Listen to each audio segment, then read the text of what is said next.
Hey there, there's a power cut and I am recording a mini little series talking about fatness and how it's called thin, how it's the new thin, and how South Africa is trying to make me fat, and how that's apparently okay because I'm body shaming and I'm fat shaming when I highlight that being fat is not healthy. It isn't. Any amount of fat around your heart, any amount of fat around your liver, any amount, literally, fat that is in excess around your vital organs is frankly proven medically to be unsafe. History running all the way back into however early the days of medicine identified that fat could be an issue in a person's life. They've been rolling around back into all of those centuries ago. But no, in the 21st century, this society that is calling good evil and evil good is saying that obese people don't have an incentive to lose weight. Overweight people don't have an incentive to lose weight. To a point, they are promulgating this ridiculous issue so badly that they are actively hiring fat ballerinas. They are actively hiring fat dancers. They are people that indeed you can do the flip. I respect you. I can't do one. I am trying to get upper body strength so I can at least do a handstand. Never mind a flip. Do you understand what I'm saying? So I respect anyone that at all has toned themselves and has developed a technique and has prospered to do things that many of us can't do. Like, I can't even do a basic cartwheel. I'm jealous. For people who can do cartwheels, because I have an obsession with capoeira and it does a whole bunch of awuls, otherwise known as cartwheels for the regular man on the street, and I can't do capoeira with any level of je ne sais quoi spunk swagger that I desire because I can't do a basic cartwheel. I can't do a handstand. So I respect people who have got upper body mass, upper body strength, that can do a handstand for longer than like a split second, and people who can also do a full cartwheel. I literally envy children because they do it so easily. So do not mistake me for disrespecting a person who has learned a technique in some kind of a craft because they've got fat on their body for being whatever. You're worthless because you are fat, albeit being able to do a handstand. You're literally much better than me. But this is about health. It is about taking care of the temple of the Holy Spirit, which is our bodies. It is about the irresponsibility over mankind, over their bodies. And it is just the things that people are trying to say they're okay when they're not. You cannot have a fat ballerina because by mere virtue of that person being a ballerina, they gotta be agile and fluid and smooth. There's just things that you can't do when you've got a little bit more fat on your body. Literally, as a ballerina, you can't even afford to be medium-sized. You gotta be skinny. It's that basic. Let's just not deny it. However, if you are a dancer, you don't have to be skinny. You can be medium. You can be average-sized, but you cannot be fat and successfully dance, because on that day it's like you are carrying weights on your body as you work out, because the fat on your body are those weights. And so what you observe then when you are watching a show with a whole bunch of chubby girls and chubby boys that are being paraded in front of stages at the Oscars, at the Grammys, at all different kinds of entertainment shows for the world, what you're seeing is the promulgation of acceptance. I think I'm hearing stuff outside. The promulgation of acceptance of an unhealthy culture that is leaving people to carry on in their insanity when they ought rather be counseled away from it. The United States, for instance, is by far the greatest promulgator of such a trend as this, a culture as this, in the spirit of just accepting everything. The liberal agenda, the left agenda is quite ridiculous, frankly. However, the US comes from a history, and it is known across the world as being one of the most obese nations in the world, and it is indeed a problem, an epidemic, a condemnable issue in the land that needs to be corrected. Otherwise, its citizens are going to remain very, very unhealthy. And yet this country that has struggled with the history of obesity in comparison to all other countries in the world is putting Lizzo on the forefront of fitness.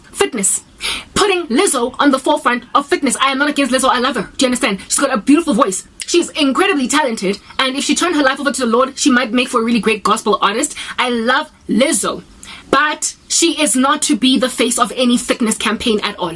Not even in the slightest. Do you understand? It is undermining people who are actually working like dogs to get fit, to inspire and encourage people to take care of these temples that ought to be temples for the Holy Spirit. And yet, they are pushing a whole bunch of chubby dances in the name of no body shaming. Everybody is welcome. Come and dance. But you can see the active exasperation of these dancers that are chubby, big. How it is that when they do a basic squat, they look like they are 3/4 off from the scarf or from the floor, as opposed to just halfway there. The way that a skinnier dancer would do a proper hard knock, low and wide squat. Fat dancers cannot do a low and wide squat because there is fat standing in the way of them bending their knees completely, first and foremost, and secondly, their bodies are so heavy in the same way that when you are lifting weights at the gym and you are on your 6th or 16th lift, you are less smooth and agile with your movement on the 16th lift versus when you were starting out at the first one. Even if you do jump squats, for instance, that put weight on you by mere virtue of you landing, that gravity that wreaks havoc in your life without weights, by the time you get to your 8th,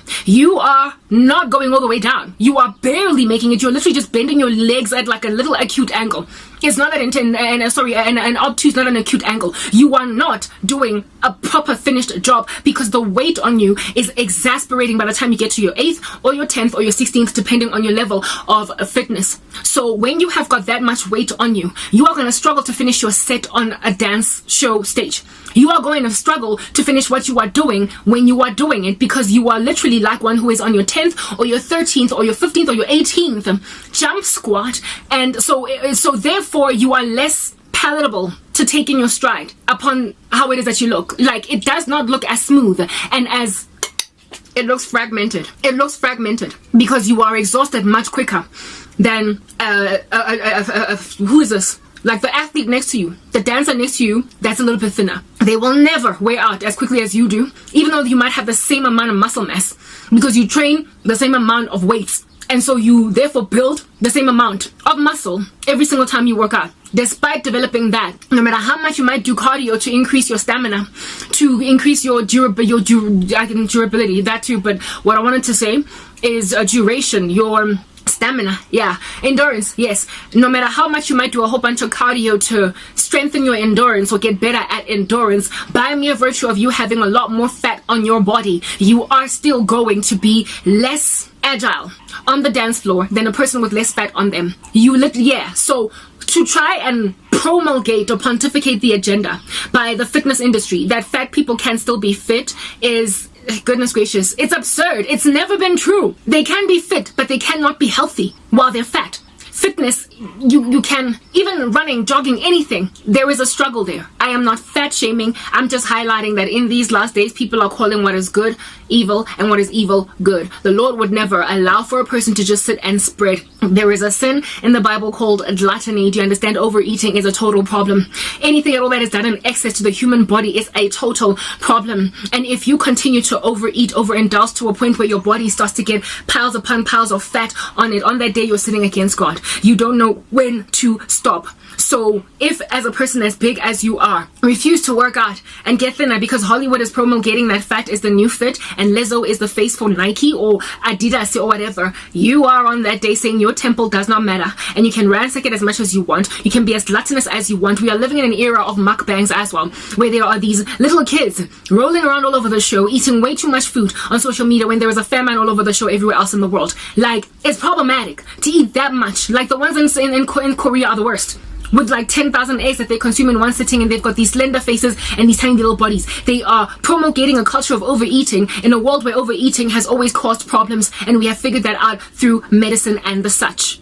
So God was sitting here eating Marvel pudding in front of you guys. It's not an attempt to glamorize a mukbang. It is an attempt to help you understand that because of an increase in lawlessness and because of a global population that is just going awry, because of everything falling apart, people who under normal circumstances would make for good examples as to how to live because we are living epistles are now bad examples doing mukbangs in front of you because they've turned off power and I don't have any other options but to, sit around and twiddle my fingers. So I comfort eat. But I'm going to rock up on Monday next week, whenever I eventually go back to the gym, my 10 amount of it.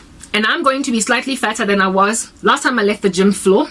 And I'm still going to get accepted as a fitness instructor or a trainer. People are still going to follow me. People are still going to like my content, despite me being obviously less fit than I was last time, and obviously fatter. Like my clothes, goodness gracious. I have been interrupted in my workouts because of persecution alongside the South African apartheid crisis. So as a result, my muscles have gotten softer. And secondly, I have noticed that some of my clothes don't fit as well as they used to. Last week, I worked out wearing these pants that used to literally glide right up my body, and now I had to keep on pulling them up. I did one squat and literally the center of my pants in the middle tore. I was like, I have had these pants for I don't know how long, and for the first time in how long, thanks to the South African apartheid crisis, they tore because I wore them gankane. I forced them on my body despite me being literally slightly overweight in comparison to what I'm used to. Yet, however, people will still embrace me despite that being an issue, simply because I'm not quite on my 500-pound life as an obese person needing a gastric bypass. Next part.